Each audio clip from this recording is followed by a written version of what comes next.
मनीष कश्यप मोतिहारी से शायद उनको चुनाव लड़ाने की तैयारी में बीजेपी है। पब्लिक है, ये सब जानती है। जिसको चप्पल नहीं था, अब मेरे यहाँ से राजनीति शुरू किया, मेरे यहाँ से प्रवक्ता बनने आए, और उसके बाद इतना अरबों करोड़ों रुपया कहाँ से आ गया? पहले तो वो ये बताए ना, इतना अरबों करोड़ों रुपया कहाँ से आ गया? दोस्तों, आपने पप्पू यादव की भाषण को अच्छी तरह से सुन लिया। एक छोटा सा क्लिप था पप्पू यादव ने जो भाषण दिया है, इसमें जैसे उसे कहा गया कि मोतिहारी से मनीष कश्यप को चुनाव लड़ाया जा रहा है, तो उसने डायरेक्ट क्या जवाब दिया कि जिसे चप्पल पहनने का औकात नहीं था उसे हमने राजनीतिक में लाया। यह तमाम बातें जो कह रहा है, और साथ साथ इसने ये भी कहा कि जब इस मुकाम पर वो आ गया तो उसके पास करोड़ों रुपए कहाँ से आया। दोस्तों, इसमें सबसे पहला प्रश्न ये बनता है कि ठीक है, मनीष कश्यप को चप्पल पहनने का नहीं था, मनीष कश्यप के पास पैसे नहीं था, मनीष कश्यप को उसने उसे लाया, तो जब तक मनीष कश्यप के ऊपर तमिलनाडु प्रकरण वाला मामला नहीं हुआ था, उसके तहत एफआईआर नहीं हुआ था, तब तक पप्पू यादव मनीष कश्यप को सही कह रहे थे और मनीष कश्यप के समर्थन में थे। और साथ साथ तब तक जब तमिलनाडु का मामला आया, जिस पर तमाम पत्रकार ने छापने का प्रयास किया, साथ साथ डिजिटल मीडिया पर भी प्रकाशित हुआ, जिसके बाद मनीष कश्यप ने भी उस न्यूज़ को छोड़ा। साथ साथ नीतीश कुमार ने इस पर ट्वीट किया था और पप्पू यादव ने भी ट्वीट किया था। लेकिन आखिर क्या हुआ जब मनीष कश्यप के ऊपर एफआईआर हुआ और पप्पू यादव रातों रात कैसे अपने बयान को बदल लिया?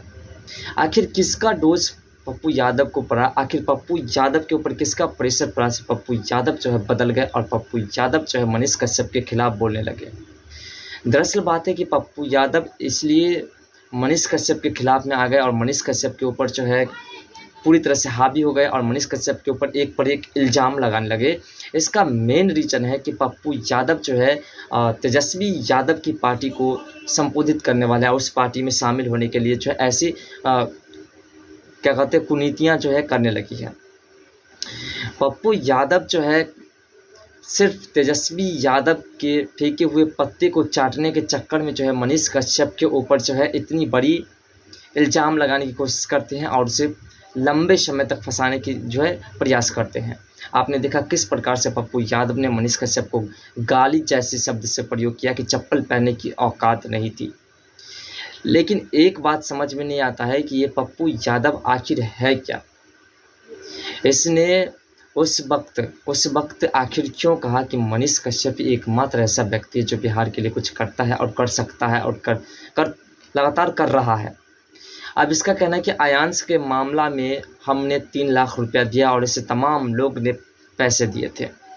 तो आखिर मनीष कश्यप को इसने पैसे दिए तो मनीष कश्यप ने उसके बारे में भी डिटेल में बताया था, और उस वक्त इसने जब पैसे दिए तो क्यों नहीं मांग की कि हम जो पैसे दे रहे हैं इसका हिसाब मुझे चाहिए।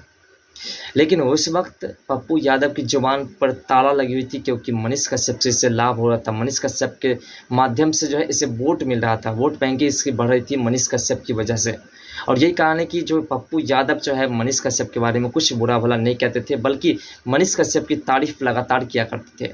लेकिन जब से मनीष कश्यप जेल गए, मनीष कश्यप के ऊपर इल्ज़ाम लगा, अब पप्पू यादव को लगा कि मनीष कश्यप की वजह से जो है हमारी करियर अब ख़राब हो जाएगी, हमें राजनीतिक जो है यहाँ से बर्बाद हो जाएगा। और यही कारण है कि जैसे ही देखा कि लालू प्रसाद के बेटा जो है तेजस्वी यादव इसकी ओर पत्ता फेंक रहा है, जूठे प्लेट फेंक रहे हैं, तो ये उसको चाटने के लिए उसके पीछे दौड़ गए, क्योंकि इसे अब एक वही सहारा मिल रहा था। और साथ साथ उसका ये मत था तेजस्वी यादव का कि पप्पू यादव मेरे पक्ष में आ जाएंगे तो मनीष कश्यप का सबसे प्रिय व्यक्ति अगर उसका खिलाफ करने लगेगा तो शायद जो है मनीष कश्यप के समर्थक भी उसके खिलाफ में उतर जाएगा। लेकिन सभी व्यक्ति, बिहार के तमाम लोग या बिहार से बाहर के तमाम लोग जो सच्चाई और ईमानदारी को देखते हैं, उसका पालन करते हैं, वह व्यक्ति पप्पू यादव की तरह नहीं हो सकता है। वह पप्पू यादव की तरह जो है फेंके हुए पत्ते को चाटने का काम नहीं कर सकता है। पप्पू यादव की तरह कोई ऐसा व्यक्ति, अब एक कोई बागर हो जाता है तो वैसा कोई दूसरा नहीं। पप्पू यादव का जो कारनामा आपने देखा, पप्पू यादव किस प्रकार से गिरगिट की तरह रंग बदल गए। एक तो कहते हैं पलटू है नीतीश कुमार लगातार जो अपनी रंग बदलते रहते हैं, लेकिन पप्पू यादव ने भी ऐसा ही किया। और आज मनीष कश्यप के बारे में आपने देखा, पहले शुरू में जो क्लिप्स आपने सुना उस क्लिप्स को देखा, लास्ट में भी आपको क्लिप्स सुनने को देखें, उस क्लिप्स में आपने स्पष्ट रूप से देखा कि किस प्रकार से पप्पू यादव मनीष कश्यप के बारे में कह रहा है, मनीष कश्यप के ऊपर इल्ज़ाम पर इल्ज़ाम लगा रहा है। दोस्तों कहीं ना कहीं पप्पू यादव को कहीं से झूठा प्लेट फेंका गया और जो चाटने के चक्कर में जो पप्पू यादव मनीष कश्यप के खिलाफ उतर गया। लेकिन ऐसा कारनामा ज़्यादा दिन तक नहीं चलता है। आप देख लीजिएगा कि एक दिन पप्पू यादव का भी हाल वही होगा जो लालू प्रसाद के बेटे तेजस्वी यादव का हाल है। अब देखते हैं, तेजस्वी यादव की स्थिति बिगड़ चुकी है, बिहार का सत्ता परिवर्तन होने वाला है। बिहार में जो है आपको पता है कि नीतीश कुमार बीजेपी के पास पहुंचे हैं और बीजेपी के प्रधानमंत्री नरेंद्र मोदी जी से जाकर के और अपील करते हैं कि हमें उपराष्ट्रपति का पद दे दीजिए और बिहार में हम बीजेपी की सरकार बनवा देंगे। ये ऐसा इसलिए कर रहे हैं क्योंकि उसका भी काल मंडरा रहा है, इसलिए वो भी अब जो है दूसरे के पल्लों पर पड़ने चाह रहे हैं। और तेजस्वी यादव की स्थिति तो लैंड फॉर जॉब के मामला में बेहतरीन तरीके से बुड़ चुका है, आपको अच्छी तरह से पता है। फिलहाल पप्पू यादव जो मनीष कश्यप के बारे में कह रहे हैं उसका हाल तो उस तेजस्वी यादव और नीतीश कुमार और लालू प्रसाद से भी बदतर होने वाला है। दरअसल बात है, बिहार में ऐसे तमाम लोग आपको देखने को मिलेगा जो बिहार की तरक्की के बारे में कभी सोचते ही नहीं है, कभी चाहते नहीं कि बिहार तरक्की करे, बिहार के विकास के बारे में उसका 1% मत नहीं रहता है। हाँ, ये ज़रूर चाहते हैं कि हमारी पॉकेट किस प्रकार से भरे, बिहार को कैसे हम लूट करके अपनी पॉकेट को भरे। बिहार के राजनीतिक को एक व्यापार बना करके रखे हुए, एक लूट का कहते हैं जुआ का अड्डा बना रखे हैं बिहार की राजनीति को। और यही कारण है कि आज बिहार पूरी तरह से बर्बाद हो चुका है। बिहार में कुछ ऐसी चीज़ नहीं बची है जिससे कि इंसान को कुछ हो सके। हाँ दोस्तों, इसमें एक बात और बता दें कि मनीष कश्यप जो है आपको बता दें कि परसों यानी 2 दिन बाद जो मनीष कश्यप बिहार आ रहे हैं। बिहार के बेतिया कोर्ट में मनीष कश्यप की पेशी होने वाली है। इसमें बिहार के डीजीपी से तमिलनाडु मर्डर सेंट्रल जेल की तरफ से कहा गया कि मनीष कश्यप को जब लाया जाएगा तो उससे पहले यहाँ पुलिस प्रशासन की व्यवस्था होनी चाहिए। पुलिस प्रशासन की व्यवस्था इतनी टाइट होनी चाहिए कि मनीष कश्यप से मिलने के लिए मनीष कश्यप के जो समर्थक आएंगे तो उसका किसी प्रकार की जोर ज़बरदस्ती न चले।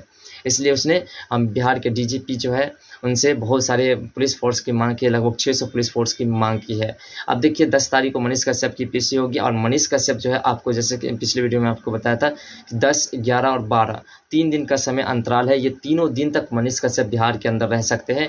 और मनीष कश्यप के जो केस की सुनवाई है, एक तो आपको पता है बेतिया कोर्ट में है और एक केस उसकी जिसकी सुनवाई है पटना हाई कोर्ट में है।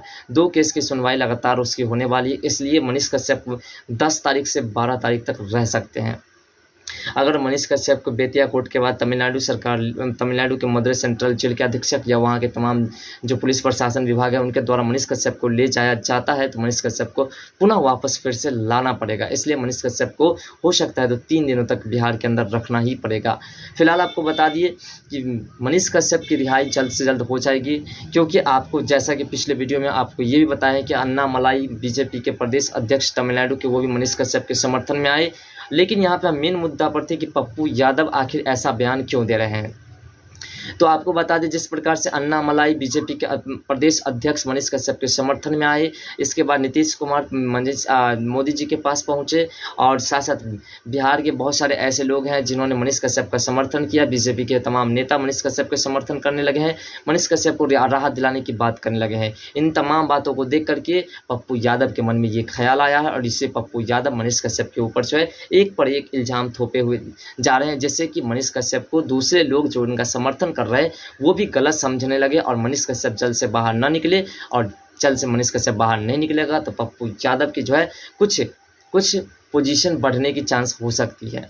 इसलिए पप्पू यादव ऐसा कर रहा है क्योंकि यहाँ पे पप्पू यादव के सपोर्ट में यहाँ पर तेजस्वी यादव है। तो दोस्तों पप्पू यादव जो इल्ज़ाम लगा रहा है क्या आपके भी स्थिति के हिसाब से सही लग रहा है? क्या मनीष कश्यप ने ऐसा किया, मनीष कश्यप ने इस प्रकार का घोटाला किया, या पप्पू यादव गलत है या मनीष कश्यप गलत है? कमेंट सेक्शन में जरूर बताएगा। और साथ साथ मनीष कश्यप बिहार आने इसके बारे में आपका क्या मत है, मनीष कश्यप से मिलने के लिए क्या जा रहे हैं या नहीं, कमेंट सेक्शन में जरूर बताएगा। तो मिलते हैं नेक्स्ट वीडियो के साथ, तब तक के लिए बाय, जय हिंद, जय भारत, जय बिहार।